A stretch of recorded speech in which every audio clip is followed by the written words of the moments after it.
All right, so here's the last demo for today, which is the one that we were just talking about in theory, which is a heap overflow with a data overwrite. And this is ED206. So I've got this all set to go here. So if I get out of here, go cd ... and then, oops, ls. All right, there, ED206. All right. So, cat ed206.c. All right, so this one I got from the same Capture the Flag contest, so it's similar in structure. And by the way, notice when you compile it with no stack protector. That's why we're able to inject code on the stack and exploit it in the other ones. I don't know if that matters for this one here. Anyway, so it's got a winner function, and it's got a, here's the structure, which has an integer and then a pointer to a character string. And so now you define 3 pointers to those things, and now you allocate one and give it a priority and a name, and then you allocate another and give it a priority and a name. So there's 2 of them. And then you have the 2 command line arguments. You copy one into the first name and the second argument into the second name. So now we have 2 objects on the heap, and we are able to overflow by copying string variables into a string location that only has room for 8 characters, so we can get more.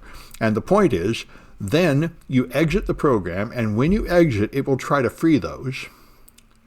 And when it tries to free them, it will use the pointers that you've overflowed. And we're not worrying about the details of exactly how that works. We can see it in the debugger how it works.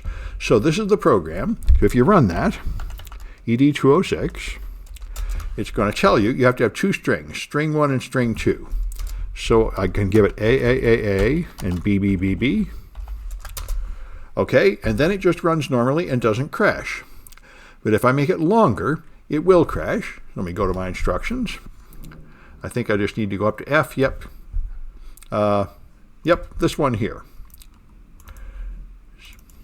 I'll just put so if I run this one, ED, give it that one up to F, and then BBBB.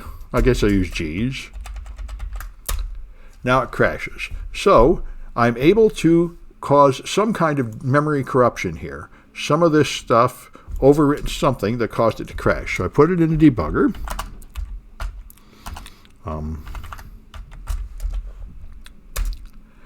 And now I run it with these arguments.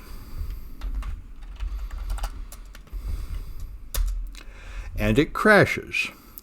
Now it's crashed inside a C library somewhere.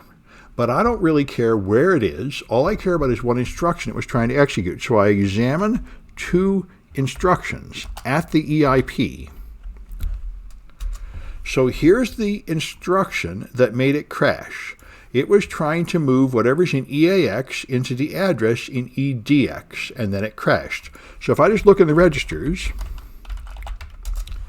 EAX contains 4747, EDX contains 4646. So this is 41, 2, 3, 4, 5. This is 46, and that's 47. So this is what I'm saying. It crashed, but I control a write operation. And EAX, this GGG is the value that gets written, and this is the address it gets written to. So the game is over.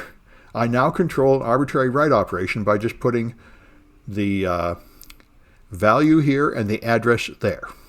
It's very simple. And so all I have to do is find an address to exploit, and we know how to do that. You do obj dump -R for the relocation records, and you'll find various variables to use. Now, if I want to see what one of these to exploit, I could go into GDB. It's one way to do it. There's a lot of ways to do it. 206, and then disassemble main. And here I see what it's going to run, printf, and then it's going to run exit. And then it's going to run malloc, and then stir copy and puts, and wait at the end, it's got another exit. So if I overwrite exit that should work. That should end up being a parameter that I control. So I think I can just attack this address, 804.49.80.49.90C. So let's see, I think that's the one I did here. Yep, 90C. Now, so I do that, then I need to choose, so now I know what address to write to. What I don't know is what data to put in there. The data I want to put in there is the address of winner. So I run the debugger, and then I disassemble winner. So that's the data to put in there, and that's the address to put it in. So I want to write this thing ending in AB in the address ending in 0C. So then I can write my exploit file, which is going to be H11. All right, so this is the address of exit, and this is the address of winner. So this is what I have to write. This is the start of it. And then the next 4 bytes are the address I'm writing to, 0804.99.0C, 0804.99.0C. And this is the data that gets written there, 0804.84AB, 0804.84AB. So this program, H11, is the one that should make me win. So if I just run the program, and I give it the data from that program, which is H11. Whoops, I got to have /. There we go. And now I get a winner. So that's all there is to it.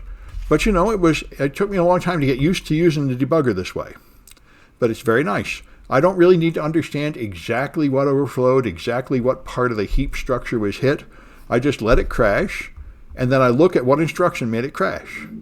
And now I'm done. I have a write operation I control, and I know I control these values. That's all I need to know. I don't really need to understand the details of the data flow that got me here.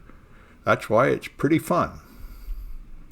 All right, that's it for that one.